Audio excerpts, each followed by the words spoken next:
Namaskar, friends.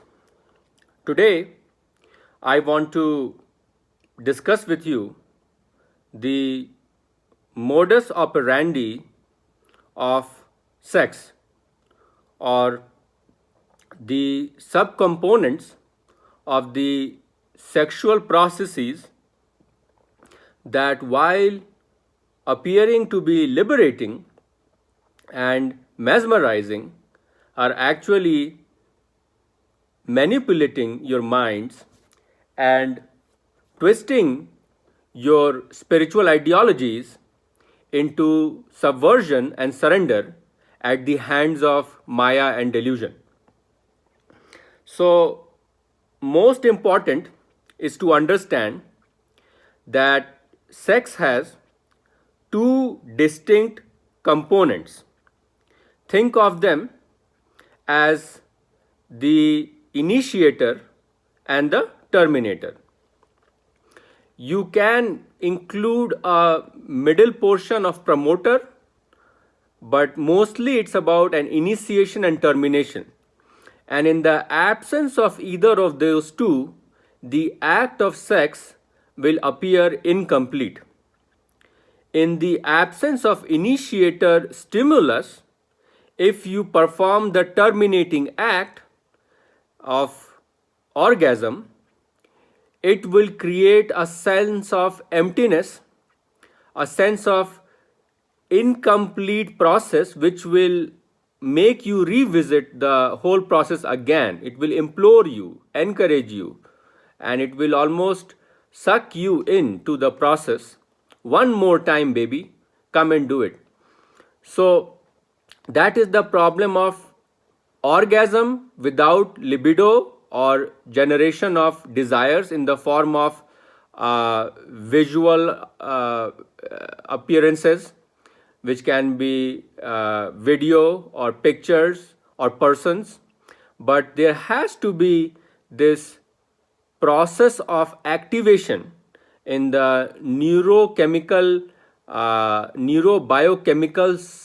surface in the form of release of pleasure molecule of dopamine, which is also released in any of the pleasure tendencies, which we are totally stigmatizing. Things like smoking, alcohol, drugs, gambling, all of them also release dopamine. But for some reason, when the same chemical is released in the brain in the process of sex, it is considered acceptable. Now, I have talked about this before. Just because 90% of people mindlessly do something every day and call it normal doesn't make it the standard. Standard behavior is something which is what a neutral observer, a witnesser, can deem as appropriate, morally righteous conduct, which has to be practiced again and again to develop the personality of Paramatma or Brahman inside this Atma, because Atma is both witnesser and enjoyer, not the doer, obviously. Mahabhut, Prakriti, Prana is the doer.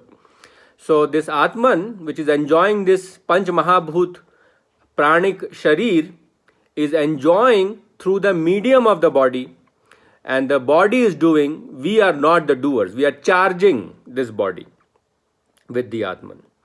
So, termination and initiation. Initiation is the libido, the desire to perform sex, and termination is the hallmark, heightened, spiked dopamine release in the form of this parasympathetic surge through the release of bodily fluids, both in males and females, through the contraction of the pelvic floor muscles, and more so in the case of males, there is release of the saptadhatu distillate or semen. So, it is important to understand the way Maya is milking you day in and day out to create this false sense of pleasure at the cost of causing you inordinate amount of long-term pain, short-term priya dopaminergic pleasure is being traded for long-term pain, misery, suffering, servitude, surrender, which you don't want to be a part of. And that's what the yogic life is about. It's about balance, sattva, understanding that sex is a very violent, compulsive force. It's the magnum opus of the senses. So, my friends, it's important to understand that love is a euphemism that most people use for lust, and there's nothing wrong with it. The moment you identify yourself as a gender oriented male or a female, senses will automatically assign you the opposite, which is female for male and male for the female in normal conditions, so called normal conditions. But once this normalcy, mediocrity, and repetitive behavior makes this contact, matra sparshastu kontaya, this contact, sparsha of the sense with the object of sensual gratification, consider yourself sense and the person you engage with object of sensual gratification, and vice versa for them. This contact is not creating the same amount of energy release, if you will, just like if you have a release of exothermic energy when sodium chloride is formed. Sodium and chloride molecules come together. The exothermic release of energy is considered the release of orgasmic pleasure. So that is dissipating from your body as the prana crystallized in every single cell, which was trying to enter the sushumna. Instead of entering the sushumna, it is being pipetted out through your seminiferous tubules, through the urethra, into the outside environment. So it is important to understand that although sex has two components, as I said, initiator and terminator component, the component that is quintessential for completion of sex is orgasm. And that is why when orgasms fade, slowly interest in sex or libido, the sexual desires, will also fade. So some people might deem themselves asexual or having lack of interest in sex towards a particular partner or in any partner in general. You will see the common underpinning is they have not experienced orgasm. Because if you experience orgasm, there is no way for you to become asexual. You will be triggered by the rules of delusionary forces of Maya, the oppositionary attractive forces of senses to engage in the activity, object with the object of sensual gratification. So the initiation is the desire and orgasm is the expectation. So you need a desire and an expectation. You need a lust, if you will, to engage in the activity, and an outcome or orgasm to end or terminate the activity. The initiation is something which the yogi will be challenged again and again because of his past samskaras, and will propel him, impel him or her to engage in this bodily contact to help release dopamine from the neurotransmitters which seem to be starving and on a bhuk hartal, and they want to break this cycle of boredom or lack of heightened spikes that dopamine creates that were used to before we started engaging in brahmacharya, celibacy. And I don't mean to castigate the process of sex itself. I mean to castigate the process of repetitive, overzealous sex which is undermining your spiritual development and which has taken a lead, major prerogative of your existence.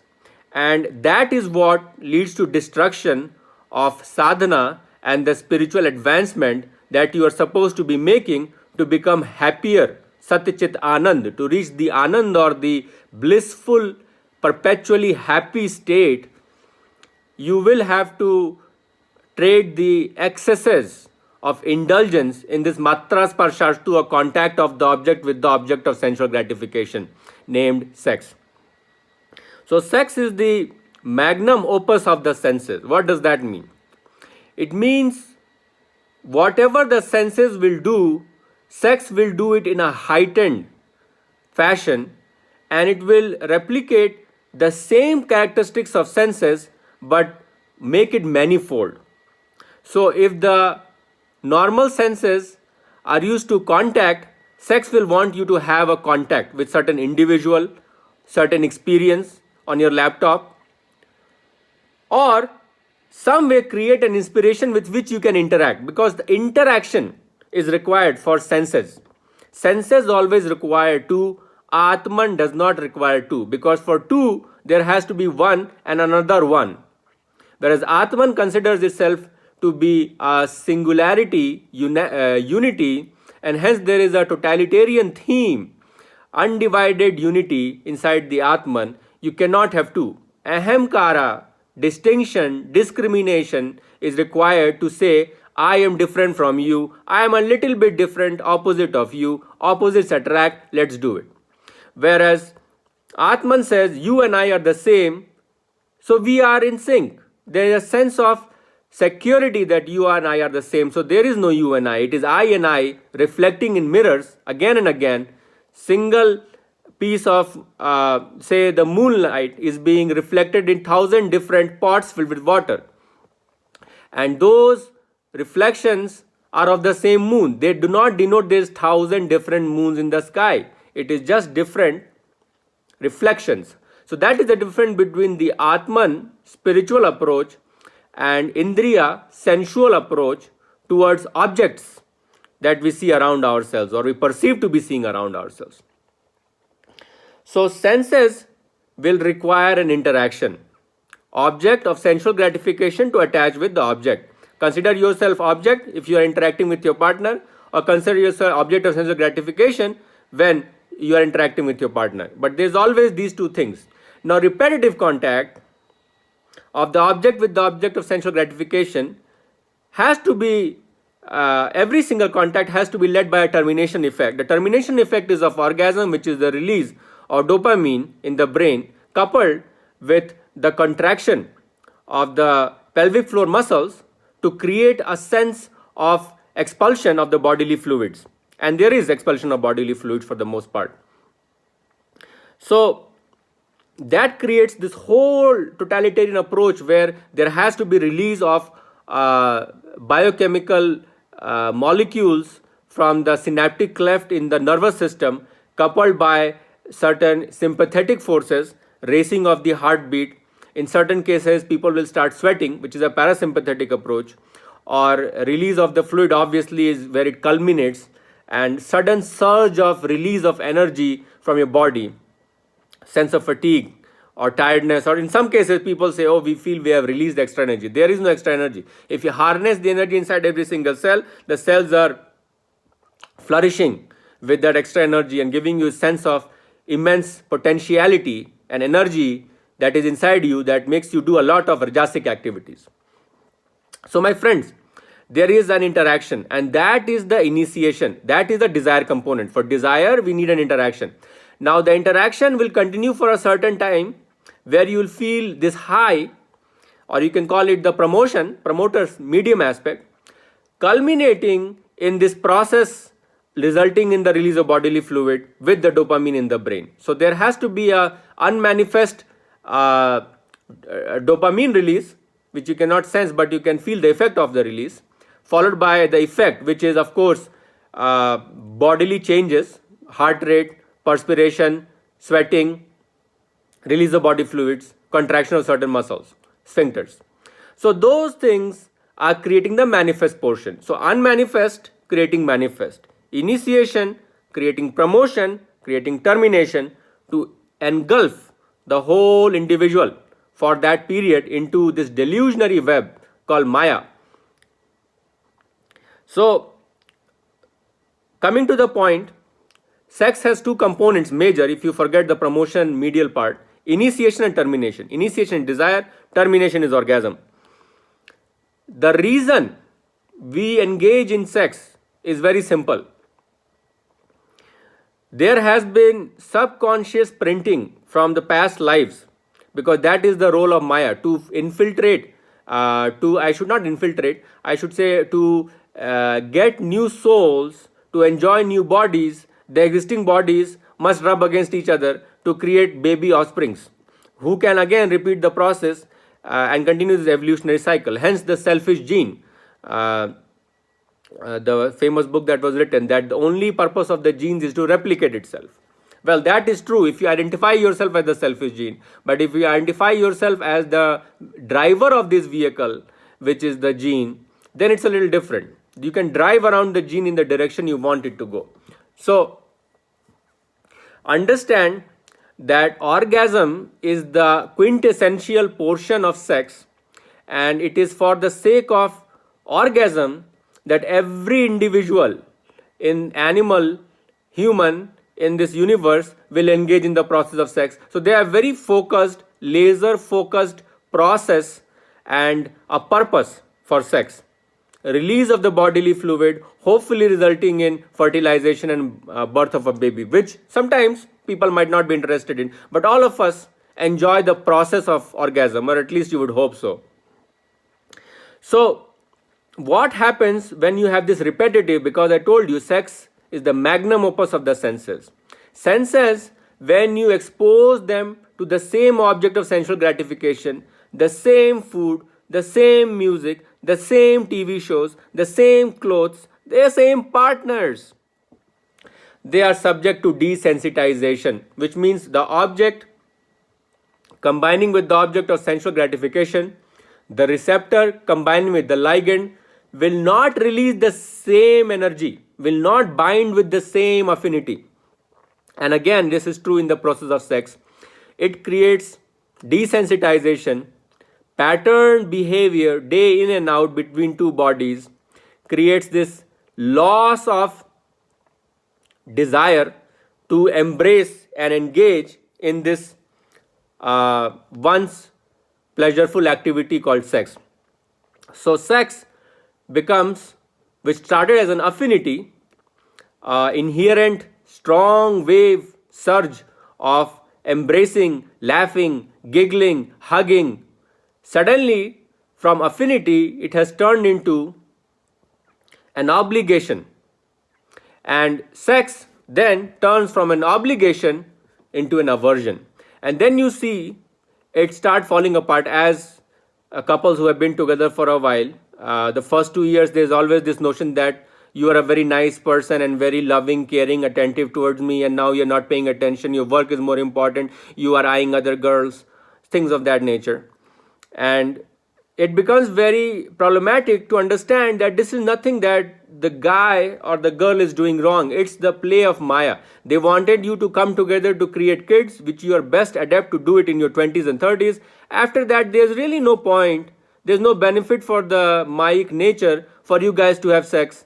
So they are really not interested in spicing it up for you. You might spice it up for yourself. You might role play, and then the roles will play you for the rest of your life, because you have this compulsive mindset behaviors which have messed up your neuronal circuits for once and all. So my friends, the point is, termination is more important than the initiation.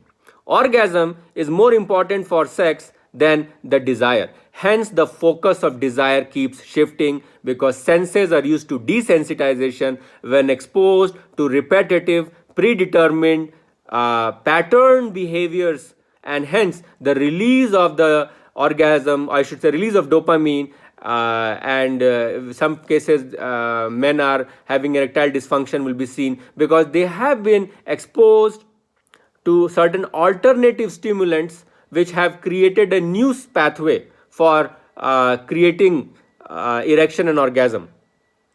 So you have to understand that it is all about the mindset, and if you replace more of the unconditional love with the conditioned lust, if you replace the selfless, if you use selfless love in place of self more, self lot lust, you are on the right path. So we have to understand that the goal should not be just to see what we can get out of that person, but it should be what we can give to that person.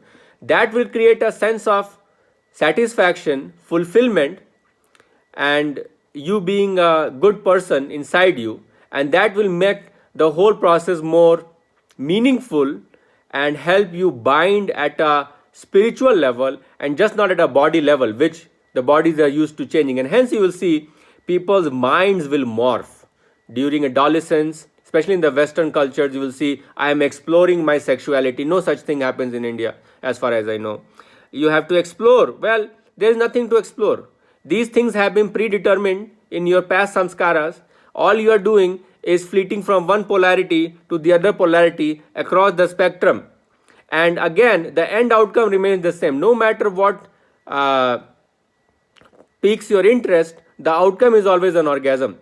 Whether it is the engagement of sex between gender opposite or gender same individuals, or gender neutral individuals, or gender non-conforming individuals, all of them, the outcome is the same. The outcome is the release of the dopamine from the neuronal circuits, the release of the body fluids in case of the participating individuals. So orgasm is what drives sex both in animals and humans. Humans is just a sentient evolved animal, so it is having the same mechanism, ruled by the rules of the Maya. So once you know that it is driven by orgasms and not by the individual, you come to see that everything we are doing is a very self-full act. It's an act to help us release the unbound energy that we accumulated through the day by not focusing on this 7-second act of dopamine surge.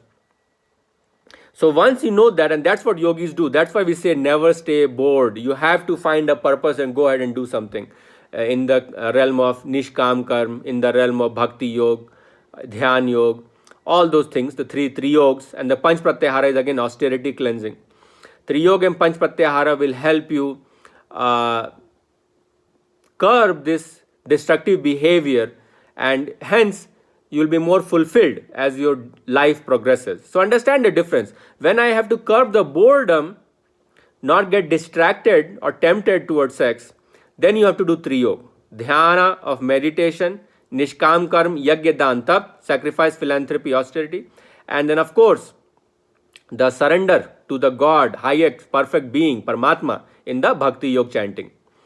But panch pratyahara is more when you are kind of upset with yourself, you are struggling to break this cycle, vicious cycle of falling in the trap of sex. Once if you fall, you'll fall deeper because it's a rabbit hole. You start a fire, the fire will burn you now. Then you use panch pratyahar, intermittent fasting, alkaline water, kumbhak pranayama, aerobic exercises, and dhyana, simple dharana, meditation.